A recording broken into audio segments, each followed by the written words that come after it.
game. That'll be his start. He could pinch hit, although it doesn't look like they'll play tonight anyway.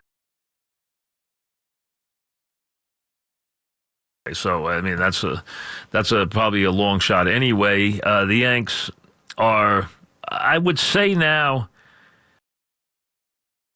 fairly comfortable when it comes to the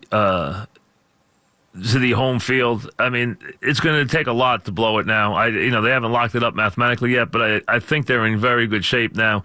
I thought that Sunday night was the opportunity for late Sunday afternoon was the opportunity for athletics. Didn't happen. So I think from that standpoint, I think they are in good shape in that regard. So I think the game's going to be, I think, at Yankee Stadium next Wednesday. The NL game will be Tuesday. The Yankee game will be Wednesday night. I believe 8:30 Wednesday night is the game. If it is, we'll do the show, I'm sure, from the stadium coming up on Wednesday, like we did at times last year. Not everyone, but we do a lot of them because, we usually go to games. But I would think that's a good possibility. We'll see who the Yankees are going to start. We'll have Boone later in the week. We'll put Cashman up also when we get a chance. He's traveling today. I think they're closer. My understanding is there's not a lot of Severino talk right now. My understanding is there's Happ talk and there's Tanaka talk, and that should be the two candidates, I really believe, right now. We'll see which way it goes. We'll see which way they lean. Last night in the NFL was kind of a weird game in a lot of regards. We saw the good fits, we saw the bad fits, then we saw the good fits again. We know Pittsburgh can move the ball. We know that, so they finally get a win against Tampa. And you saw plenty more roughing the passer calls. And there is a split here, too. The calls are up. There's obviously the indignation and the, people being completely annoyed with what's going on, especially with the Matthews plays and a couple others. But there is a feeling inside the NFL, and this is a split too, and part of it is that they don't want to change this for this reason. There is a prevailing thought inside the league that a big reason for their rating slip was the fact that key quarterbacks were injured. And that really hurt their product dramatically. Guys like Rodgers and Luck and losing those quarterbacks, they feel such an impact that it's a game where they want offense. Fantasy is built on offense. The game, red zone channels, everything else. You don't have a red zone channel if you're not getting the ball into the end zone in the red zone. So the bottom line is they want offense, and they want offense at any cost. And that's why there is some people saying, hey, we're getting too many of these calls. And they clearly are, okay? There have been, I believe, more than twice as many this year as last year. And it's not just the quality of them, it's the quantity of them and the quality of them. But I really believe there is a fight, and we'll see which side wins. The side that says, hey, we got to make this more reasonable. We have to give the defenders a chance to get to the quarterback and make a play. And the guys on the other side have said, we're going to do anything that we have to do to protect these quarterbacks. So that's where the divide is. And to me, they need to get, I understand their idea of what the games look like when you don't have the quarterbacks playing. I do understand that. Think of how little appeal the Colts have without Luck. Think of how little appeal the Packers have without Rodgers. And they are perfect examples, but the game cannot hinge. And you even had a player this year in Miami who, trying to avoid a hit, tore his knee up. So you even have that going on. It's even reached that level. So it is another big problem as this point of emphasis, that they wanted to drive home this year on the rule that prohibits defenders from landing on the quarterback with their full weight or driving them into the ground with excessive force. And this rule has been on the books for a very long time, but this year there is a point of emphasis, and that's why you are seeing it called, because they are trying to do whatever they can, anything within their power, to keep the quarterback healthy. Talking about health with the Yankees is a big issue, obviously. Didi was on with Susan yesterday, and he gave a very positive report last night where he said he felt a lot better when he woke up, and he was very optimistic that he would be able to play in the playoff game.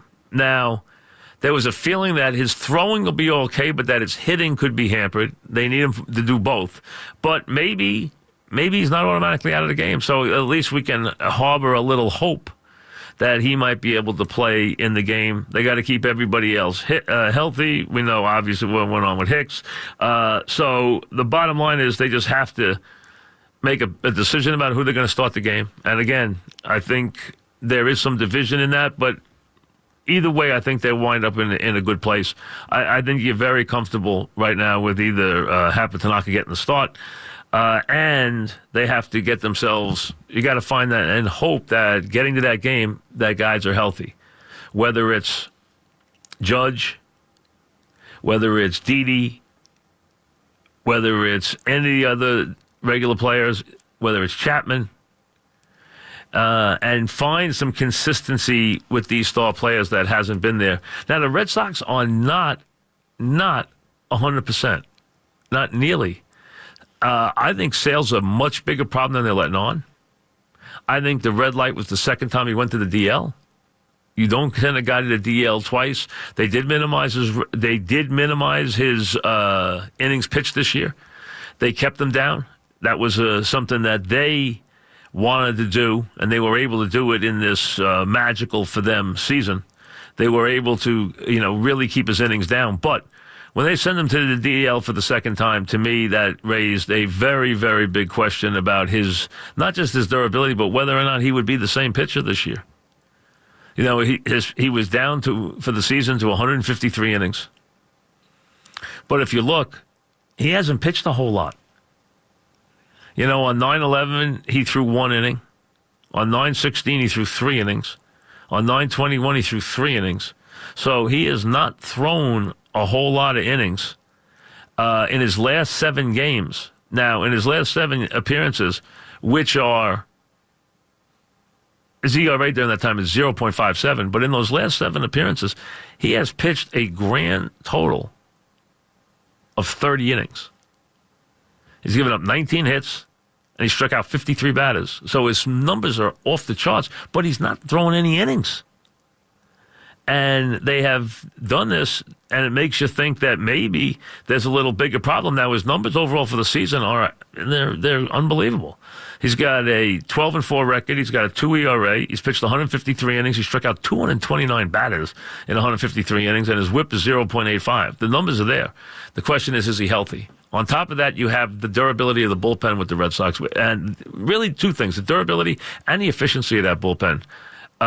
Can they put together quality from really the 6th inning on with a lead?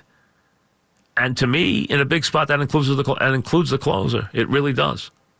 He's not lights out in these spots. He has not proven to me that he's going to be, great in a big spot.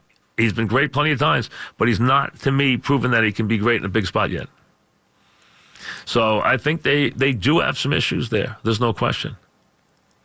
I think the team you have to be careful of, and I think everyone is dismissed, is Cleveland, because they haven't had to do anything in such a long amount of time that everybody's forgotten about them. But they're very smartly run, and they have a great manager, and they have had the luxury of spending the last really 6 weeks, which is an insane amount of time. But they have spent 6 weeks knowing that there was not an issue in the world, that they were going to the postseason. They are winning their division by 15.5 games. They had no reason to push, but they have been able to really hone their edge and figure out what they need to do and who they are. And I think they're going to be very dangerous. Now, Houston has had a push because of Oakland. They're on their way to 100 wins. They have 99 now. So they're going to win 100 games. The Yankees could push to 100. I mean, they're right around. They're 96. They could push if they have a chance. They don't have to, but I mean, I don't think that's a motivating factor. But would be a nice thing to do. But more importantly, getting healthy and getting fit and getting sharp is what's important for them right now. So we got a lot to do today. We got plenty of guests.